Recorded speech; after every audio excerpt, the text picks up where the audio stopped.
आज बात हनीमून की, आज बात हनीमून पे होने वाले कत्ल की, आज बात एक ऐसे कत्ल की जिसका सुराग होकर भी आज तक कोई सुराग नहीं। आदाब, मैं हूं फरीना खान और आप देख रहे हैं जी सलाम डिजिटल की खास पेशकश खूनी रिश्ते।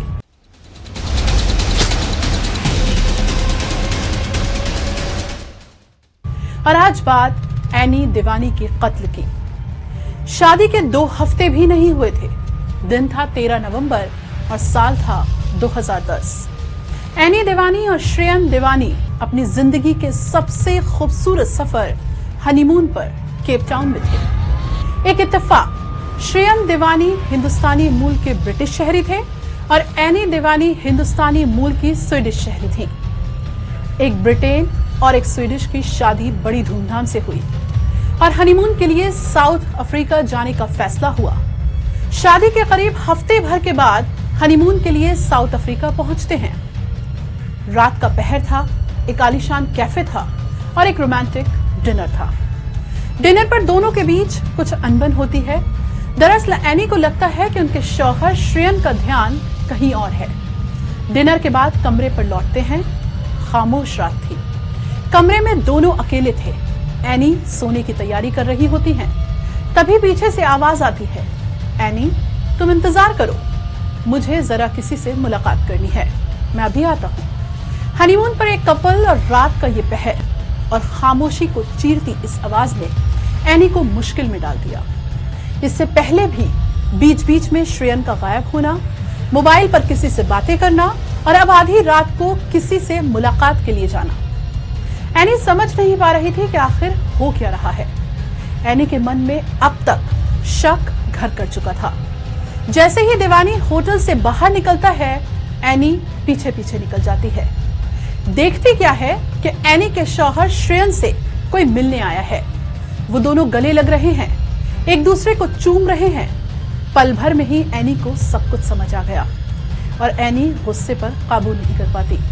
वहां से जाने के लिए मुड़ती है और एनी के कदमों की आहट श्रेयन के कानों तक पहुंच जाती है। पलट कर देखता है तो एनी थी। सब कुछ छोड़कर एनी का पीछा करता है। फोन करता है, एनी फोन नहीं उठाती। एनी गुस्से में सड़क पर निकल जाती है। पीछे पीछे श्रेयन, आगे आगे एनी। पीछे से श्रेयन एनी को पकड़ता है और उसे समझाने की कोशिश करता है। इतने में पीछे से एक गाड़ी आती है जिसमें 3 लोग पहले से ही मौजूद थे। 2 लोग गाड़ी में से उतरते हैं और गन पॉइंट पर दोनों को गाड़ी में बिठा लेते हैं। फिर क्या था, दोनों गायब, किसी का कुछ पता नहीं। घर वाले भी परेशान। पुलिस में गुमशुदगी रिपोर्ट भी दर्ज हुई। 2 दिन के बाद श्रेयन दीवानी के घर फोन की घंटी बजती है और फोन उठाने पर श्रेयन दीवानी की आवाज और उस फोन पर श्रेयन सारा माजरा सुनाते हैं कि उन्हें अगवा किया गया था। किसी तरह बचकर आए हैं। घर वालों ने जब एनी के बारे में पूछा तो जवाब मिला कि एनी को उन लोगों ने गोली मार दी। गोली किसने मारी, कत्ल किसके कहने पे हुआ, कत्ल की वारदात को किसने अंजाम दिया और एनी के साथ हकीकत में आखिर हुआ क्या, ये भी आपको बताएंगे। लेकिन पहले ये सोचिए कि जब एनी को गोली लगने की खबर घर पहुंची तो क्या हुआ होगा, क्या आलम होगा, क्या माहौल होगा।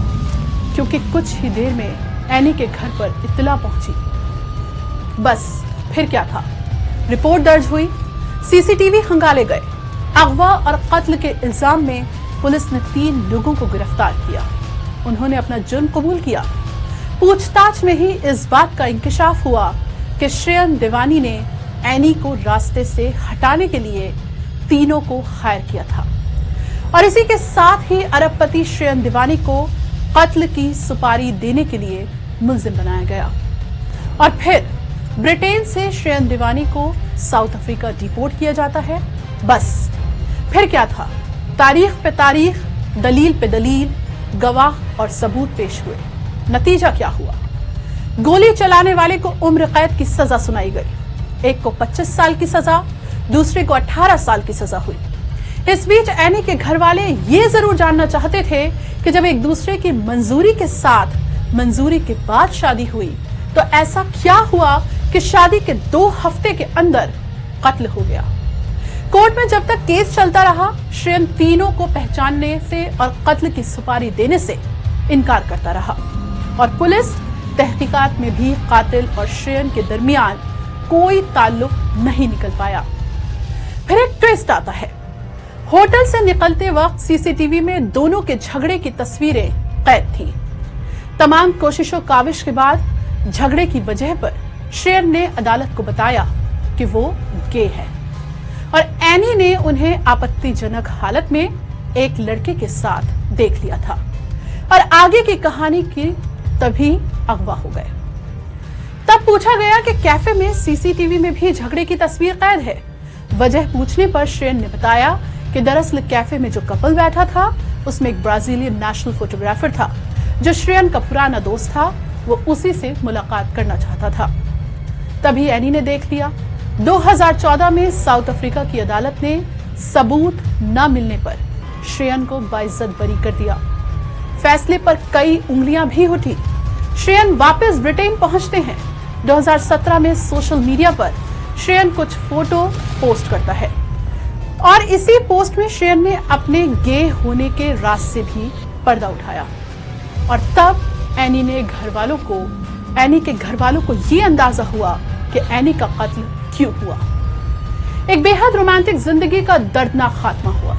श्रेयन दिवानी ऐश से अपनी जिंदगी बसर कर रहा है, लेकिन एनी के घर वालों को जिंदगी भर का जख्म मिल गया जिसका शायद कोई मरहम नहीं है। आप भी होशियार रहिए, ख्याल रखिए, अलर्ट रहिए और मुझे दीजिए इजाजत।